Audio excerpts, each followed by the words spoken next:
నమస్తే న్యూస్ 24 తెలుగుకు స్వాగతం. నా పేరు యామిని. ముందుగా వార్తల్లోని ముఖ్యాంశాలు ఇప్పుడు చూద్దాం.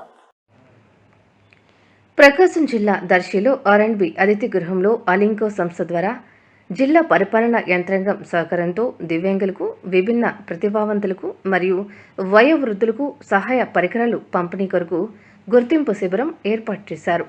ఈ కార్యక్రమానికి ముఖ్య అతిథిగా దర్శి నియోజకవర్గం తెలుగుదేశం పార్టీ ఇన్ఛార్జ్ గొట్టిపాటి లక్ష్మి హాజరై ప్రసంగించారు. ఈ సందర్భంగా ఆమె మాట్లాడుతూ దివ్యాంగులలో విభిన్న ప్రతిభావంతులను గుర్తించి వారికి ట్రైసైకిల్స్, చేతికర్రలు, వీల్ చైర్లు, వెనుకటి యంత్రాలు మరియు కృత్రిమ అవయవాలు అర్హులైన వారందరికీ ఇవ్వడం జరుగుతుందని ఆమె తెలిపారు. కూటమి ప్రభుత్వం సంక్షేమం, అభివృద్ధికి పాటుపడుతుందని, అన్ని వర్గాల ప్రజలు అవసరాల కోసం మరియు రాష్ట్ర పునర్నిర్మాణం కోసం పనిచేస్తుంది అన్నారు. ప్రజా ప్రభుత్వ పాలనలో నేను పనిచేయడం చాలా సంతోషంగా ఉందని ఆమె వివరించారు. ఏడీఐపీ పథకం ద్వారా జిల్లా యంత్రాంగం సహకారంతో ఇవాళ ఇక్కడ మనకి ఒక అసెస్మెంట్ క్యాంప్ అనేది జరుగుతుంది. ఇందులో అర్హులకు, అవసరత ఉన్న వాళ్లకు వీల్ చైర్స్, 3 చక్రాల బండ్లు, బ్యాటరీ ఆపరేటెడ్ వెహికల్స్, చేతికర్రలు, క్రచెస్, అట్లాగే బదిర్లకు,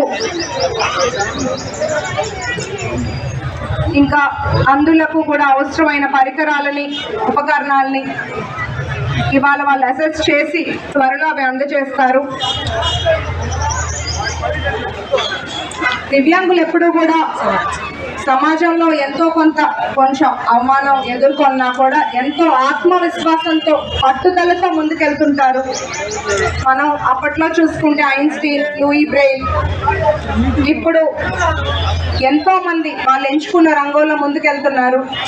వాళ్ళు ఎంతో కృషి చేస్తారు. కష్టపడిన వాళ్ళకి వాళ్ళు అనుకున్నది సాధిస్తారు అనే దానికి మనలో ఇక్కడ ఉన్న వాళ్ళు నిదర్శనం. గోనుగుంట్ల కోటేశ్వరరావు గారికి గ్రంథాలయ చైర్పర్సన్ పదవి ఇచ్చి గౌరవంగా చూసుకుని మన ప్రభుత్వం, అట్లాగే ఇంకా ఎంతో మంది కష్టపడుతున్నారు. కూటమి ప్రభుత్వం, మన ముఖ్యమంత్రి చంద్రబాబు నాయుడు గారు, డిప్యూటీ సీఎం పవన్ కళ్యాణ్ గారు, అట్లాగే యువ నాయకులు విద్యాశాఖ మంత్రి లోకేష్ గారు ఎప్పుడు కూడా అన్ని వర్గాల ప్రజలకు వారి అవసరాలు తీర్చేలాగా, అంతే మన రాష్ట్ర అభివృద్ధి చేయడానికి, మన ఆంధ్ర రాష్ట్ర పునర్నిర్మాణం చేయడానికి ఎంతో కష్టపడుతున్నారు. పెన్షన్ చూస్తే మనం 3,000 నుంచి 6,000 చేశారు మన ప్రభుత్వం అధికారంలోకి వచ్చాక. దివ్యాంగుల యొక్క అవసరాలు, వారి ఇబ్బందులు తెలుసుకొని ఒక మంచి నిర్ణయం తీసుకున్నారు. అట్లాగే పూర్తి అంగవైకల్యం ఉన్న వాళ్ళకి 15,000 రూపాయలు ఇస్తున్నారు. ఇంత పెన్షన్ ఇచ్చే రాష్ట్రం మన దేశంలోనే లేదు.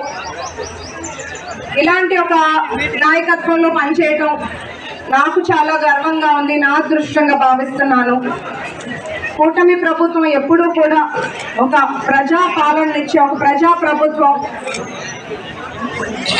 నేను ఏదైనా వాటికి వెళ్ళినా, విలేజెస్కి వెళ్ళినా ఎవరో ఒకళ్ళు వచ్చి వికలాంగులు వాళ్ళ ఇబ్బందులు చెప్పుకుంటుంటారు. వెనికిడి మెషిన్ అని కానీ, వీల్ చైర్, ఇప్పటి వరకు నేను నా సొంత నిధులతో చేశాను. ఈ క్యాంప్ అని తెలుసు, అందులో దర్శి నియోజకవర్గంలో లేదు అని తెలిసి నేను అర్చన గారికి ఫోన్ చేశాను. వారు వెంటనే స్పందించి 31వ తారీఖు దర్శి నియోజకవర్గంలో క్యాంప్ అరేంజ్ చేస్తామని మాట ఇచ్చి ఇవాళ ఇంతమందికి ఉపయోగపడేలాగా కూడా సంతోషంగా ఉంది. అట్లాగే వెంకట్లో ఉన్న ఉభయ వాళ్ళు కూడా ఎప్పుడు వాళ్ళ ప్రాబ్లమ్స్, వికలాంగులు ఇంతమందికి అవసరం ఉంది అన్న దృష్టికి తీసుకొస్తూ ఉంటారు. నేను ఎప్పుడు కూడా మీకోసం కష్టపడదామనే దర్శి నియోజకవర్గానికి వచ్చాను. ఎప్పుడు ప్రజలతో ఉండాలి, వాళ్ళ కష్ట సుఖాలు తెలుసుకోవాలని. కూటమి ప్రభుత్వం అధికారంలోకి వచ్చినప్పటి నుండి ఇప్పటి వరకు చూస్తే మనం ఎన్నో సంక్షేమ, అభివృద్ధి కార్యక్రమాలు జరిగాయి. కొంతమంది లీడర్స్, ఎమ్మెల్యేలు, లీడర్స్, కార్యకర్తలు ప్రెస్ మీట్లు పెడుతున్నారు.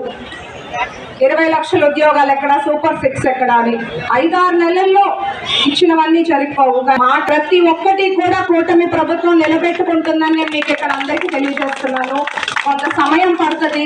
మీరు ఎన్ని ప్రెస్ మీట్లు పెట్టినా, మీరు ఎన్ని గవర్నమెంట్ మీద దూషించినా, ఎట్లా అయితే ప్రజలు 2024లో చూసారో, తీర్పునిచ్చారో, మళ్ళీ కూడా ఈ 5 ఏళ్ల కూటమి ప్రభుత్వం చేసే అభివృద్ధి కార్యక్రమాలను చూసి 29లో కూడా ప్రజలు మంచి నిర్ణయాలు తీసుకుంటారని నేను గట్టిగా నమ్ముతున్నాను. ఇవాళ ఈ కార్యక్రమానికి వచ్చిన అందరూ ఈ క్యాంప్ ని సద్వినియోగం చేసుకోవాల్సిందిగా